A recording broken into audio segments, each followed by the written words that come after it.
Hey everybody, welcome back to the Apartment Geek Weekly. I'm your host, Chris Robinson. Hope everybody had a great Memorial Day weekend. The sunshine was out.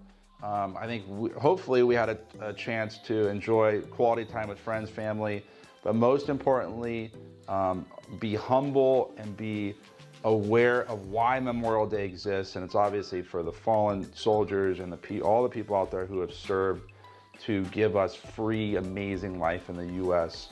We're so grateful here in this country, so that's paramount. And I hope my mic works better this week. Last week we had some technical difficulties, so fixing the technology and trying to refine things as we go here. So I'm hoping it's smoother this week.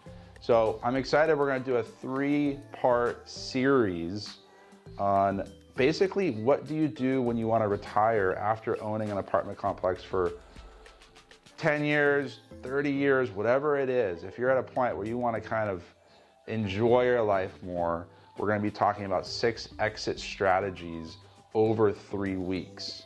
So I'm gonna let people sit in suspense for a week or two.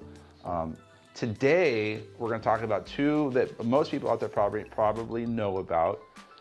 Cashing out, so just selling an asset, cashing out. It's the cleanest way to do it. You want to go buy a boat, travel the world, go have fun, not thinking about real estate, tenants, management companies, anything. Cashing out, that's the way you do it. The kicker with that is huge tax exposure. So when you sell real estate in the US, Uncle Sam has got his or her hand in the pot. So federal 15-20% based on how much money you make or claim on your taxes.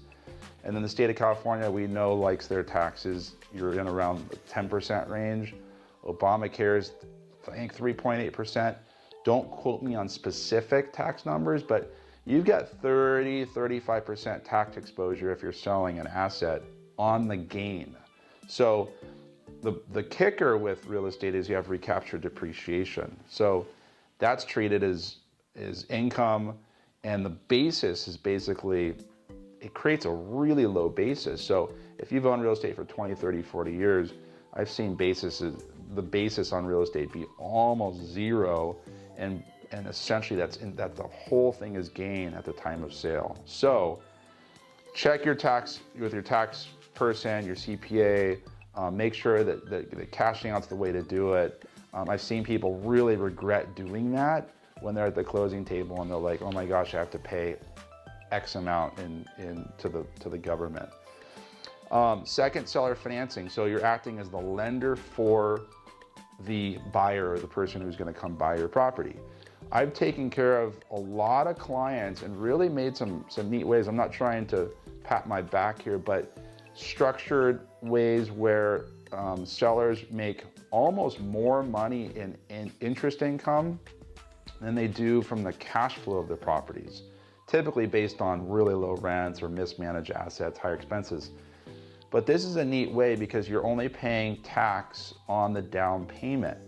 So you sell an asset for $1 million, you take, say, a 25% down payment, all negotiable, but you want to know that buyer has some skin in the game. So say 20-25%, you're going to pay capital gain taxes on the down payment only. The rest of that amount is this nice little equity nest egg that it's going to produce interest income, again negotiable. So if anybody out there is curious, we've structured some really neat kind of stair-step plans where we start with 4% interest rate and then we go to 4.5%, 5%, and we kind of work it up over the years. So my clients have earned more income. We've built in some increases. We've also done things where we put real steep prepayment penalties in place. So it's very hard, very unlikely that a buyer is going to pay you off in a 3, 5, 7, 10-year plan or time period. So it's a nice way to put some money in the bank. You're not getting smacked around by Uncle Sam with all that capital gain tax, and you maintain an income stream without any of the management, any of the expenses, anything like that. And if the buyer ever defaults, you take the property back. I know a lot of clients of mine that after getting $1 million of down payment, they'd probably pray that the property owner or the new buyer defaults and they get to take back the property. which they know they've owned it for 20, 30 years. So those are the first two options, and we're going to come back to the next two: deferred sales trust,